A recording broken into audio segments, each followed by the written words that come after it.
रविवार को ब्रह्मलीन शंकराचार्य स्वामी स्वरूपानंद सरस्वती जी की तपोस्थली परमहंसी गंगा आश्रम ज्योतिश्वर से आरंभ हुई 33 दिवसीय गौ प्रतिष्ठा पदयात्रा को ज्योतिष पीठाधीश्वर स्वामी अभिमुक्तेश्वरानंद सरस्वती ने झंडी दिखाकर रवाना किया।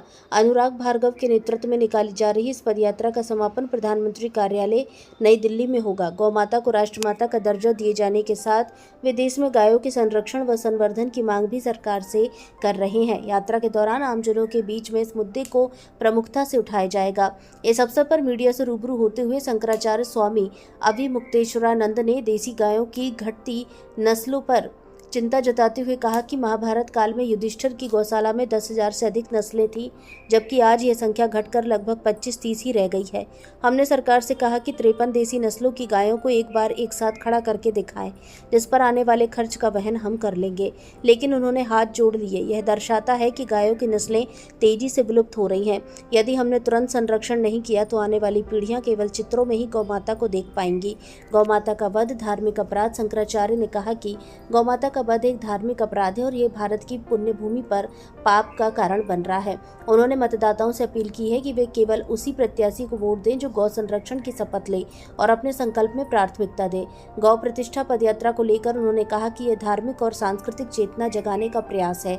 पदयात्रा से गौ माता की रक्षा को लेकर आमजन में जागरूकता फैलेगी और राजनीतिक दलों पर भी दबाव बनेगा कि वे इस विषय को अपने घोषणा पत्र में स्थान दें। भारत संवाद गोटेगांव से कंचेदी पटेल की रिपोर्ट। A1 दूध कहलाता है और जो बोस इंडिकस है उसका दूध A2 दूध कहलाता है वैज्ञानिकों की भाषा में। हमारी भाषा है सर्ववेद लक्षणा गौ, हमारी भाषा है वेद लक्षणा गौ, हमारी भाषा है हमारी देशी नस्ल की हमारी गौ। हमारी जो वेद लक्षणा गाय है उसका महात्म्य हमारे वेदों शास्त्रों में गाया गया है। उसके गोमूत्र को और गोबर को पवित्र कहा गया है। ये गाय जैसी जो चीज आ गई है विदेशों से, उसका गोमूत्र गोबर पवित्र कहाँ बताया गया है? बताइए। वो हमारे जो वेदों में गौ माता का लक्षण बताया गया है, वो लक्षण उसमें है नहीं, और उसके भी गोमूत्र और गोबर को हम पवित्र मान करके व्यवहार कर रहे हैं। इसका मतलब है कि बहुत बड़ा धोखा हमको इसी स्तर पर हो रहा है। गाय और गवय, गाय का क्या लक्षण है?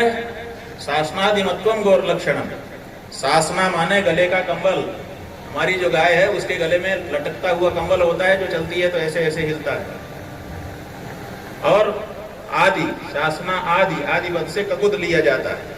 कंधे के ऊपर का कुबड़ जो ऐसे शिवलिंग की तरह से ऊपर निकला रहता है, उसी में सूर्य केतु नाड़ी होती है, जो पोषण की जो किरणें हैं उनको शोक कर रहे हैं। चारों शंकराचार्य पीठ कर रहे हैं और देश के सभी संत महात्मा कर रहे हैं, गौभक्त कर रहे हैं। इसके अंतर्गत 3 स्तर का कार्यक्रम बनाया है। एक तो भारत की सरकार से कानून बनवाना, गौ रक्षा कानून बने। दूसरे, गाय की पहचान स्थापित करना, क्योंकि अभी एक बहुत बड़ी समस्या गाय के साथ हो गई है, जिसको किसी हालत में अपने को दूर करना होगा, नहीं तो गौ रक्षा बड़ी मुश्किल काम की वस्तु हो जाएगी।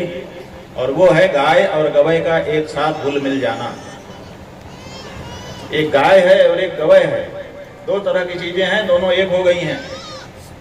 वैज्ञानिक तो जानते हैं इसको, लेकिन आम लोगों के मस्तिष्क में ये भेद इस समय नहीं बना हुआ, इसलिए इस भेद को स्पष्ट करना। वैज्ञानिक कहते हैं 2 तरह की गाय है पूरे विश्व में, एक है बोस टोरस और एक है बोस इंडिकस। 2 गायें हैं।